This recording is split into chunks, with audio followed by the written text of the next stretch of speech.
અમરેલી જિલ્લાના વડિયા તાલુકાના ખડખડ ગામમાં ખેડૂત દ્વારા આત્મહત્યાનો બનાવ સામે આવતા પંથકમાં ચકચાર મચી ગઈ છે। ખેતીની લોન ભરવામાં અસમર્થ રહેવા ખેડૂતોએ ઝેરી દવા પી આત્મહત્યા કરી હોવાનો પરિવારજનોનો આક્ષેપ છે।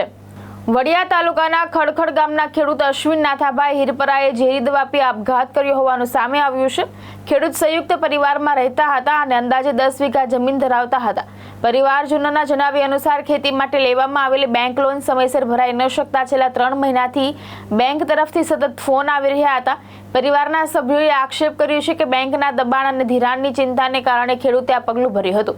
ઝેરી દવા પીતા ખેડૂતની હાલત ગંભીર બનતા તેમને ખડખડ ગામની જૂનાગઢ સારવાર માટે ખસેડવામાં આવ્યા હતા, જે સારવાર દરમિયાન તેમનું મોત થયું હતું। સ્થાનિક સરપંચે પણ બેંકના પ્રેશરને કારણે ખેડૂતે દવા પીધી હોવાનો આક્ષેપ કર્યો છે। જો કે વડિયા પોલીસે નોંધમાં જણાવ્યું છે કે મૃતક છેલ્લા 10 વર્ષથી માનસિક રોગની દવા લેતા હતા અને સંયુક્ત ખાતાની જમીન વેચવાના મુદ્દે પણ પરિવાર સાથે મતભેદ હતા। હાલ પોલીસે એડી દાખલ કરી સમગ્ર મામલે વધુ તપાસ હાથ ધરી છે। મારું નામ વિજયભાઈ નાથાભાઈ હિરપરા। ભાઈ એક્સપર્ટ થઈ ગયાનું નામ એ અશ્વિનભાઈ નાથાભાઈ હિરપરા મારો નાનો ભાઈ। શું બનાવશો? બનાવ એને અનાજમાં નાખવાનો ટીકડો પીધો, આપઘાત કર્યો। બેંક ઓફ બરોડાનું ધિરાણનું દબાણ હતું। લગભગ આશરે 3 મહિનાથી બહુ હેરાન કરતા। રોજના 8 થી 10 ફોન આવે, ધિરાણ ભરવાનું પ્રેશર એવડું કરતા હતા, પણ ભાઈ હિંમત હારી ગયો, એના હિસાબે આવું કર્યું, પગલું ભર્યું છે।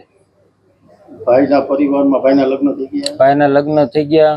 છોકરો 9મું ધોરણ ભણી રહ્યો છે। એક જ દીકરો હતો। ઘરની આર્થિક પરિસ્થિતિ બહુ નબળી હતી, એના હિસાબે આવું કર્યું નથી। બેંકના ત્રાસથી જ આ પગલું ભર્યું છે। એને 10 થી 15 ફોન આવતા બેંકની શાખાના કે બે ધિરાણ ભરી જાવ, પણ ભાઈ ઘણું મહેનત કરી પૈસા ગોતવા, પણ કે પૈસાનો મેળ ખાધો નહીં। છેલ્લે આ પગલું ભર્યું એને। ધિરાણમાં કંઈક મિલકત ઉપર આપતા હોય છે ને? જમીન ઉપર 7/12 ઉપર એને ધિરાણ આપ્યું હતું જમીનના, એને હિસાબે। હું ખડખડ સરપંચ મુકેશભાઈ વેસાણીયા। તો મુદ્દામાં સાહેબ એવું છે કે અશ્વિનભાઈ નાથાભાઈ હિરપરા, જે અમારા ગામનો એક હિરપરા પરિવારમાં એક ગણો તો સામાન્ય પરિવાર, એમાં અશ્વિનભાઈ નાના ખાતેદાર, ખેડૂત ખાતેદાર છે કે જેઓએ આર્થિક રીતે નબળો પરિવાર છે અને બેંકમાં લોન લીધેલી હતી। તો અવારનવાર બેંકનું પ્રેશર આવવાથી કે ભાઈ ઉઘરાણી કરવાથી હવે એને પ્રયત્ન એની રીતથી ખૂબ કર્યા કે ભાઈ મારે બેંકને બધું ભરી દેવું છે, પણ છતાં પ્રયત્નશીલ છતાં એનાથી થયું નહીં અને એને આવું પગલું ભરવું પડ્યું છે કે સુસાઇડ કરવી પડી છે।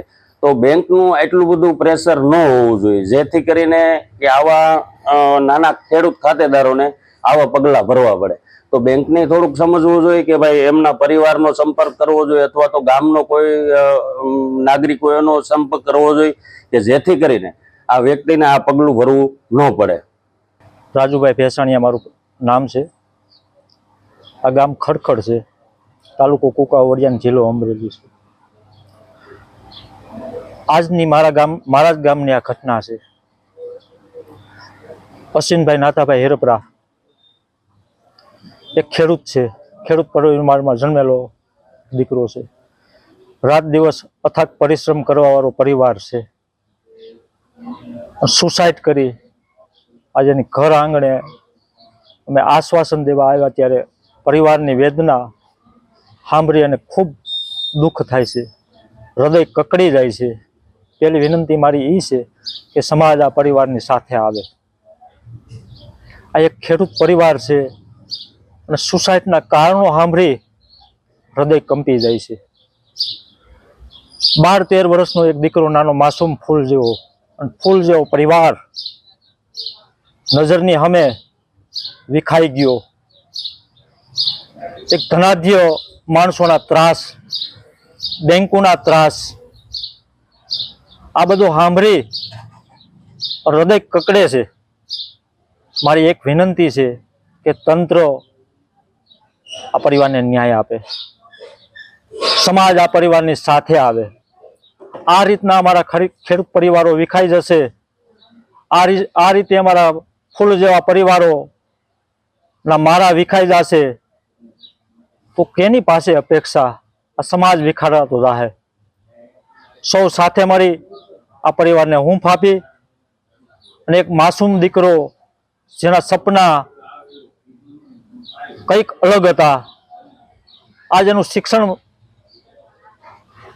પરિસ્થિતિ પૂર્ણવિરામ મુકાઈ ચૂક્યું છે. કારણ કે નાનો માસૂમ પરિવારનો દીકરો છે, આવકમાં કાંઈ સાધનો નથી, અને આ હદ સુધીના ત્રાસ અને આવડા બધા સમાજમાં આને કોઈ રોકવા વાળો કોઈ નહીં. આ ઘટનાઓ એક દુઃખદ છે. આ સમાજને લોકો સંકેત આપે છે, સમાજ જાગે, સમાજ હૂંફ આપે આ પરિવારને અને પરિવાર સાથે આવે. નકરી વાતોથી કંઈ નથી થવાનું. આ એક ઘટના છે, આગળની ઘટના ન બને એના માટે આ સમાજ આ પરિવારને હૂંફ આપવા સૌ સાથેમાં આવીને પ્રયાસ કરે એવી ભાવના સાથે આ ગામના એક ખેડૂત તરીકે મારી વિનંતી છે સૌ સમાજને. સરફરાજ ખોખર, દ્રષ્ટિકોણ ન્યૂઝ, અમરેલી.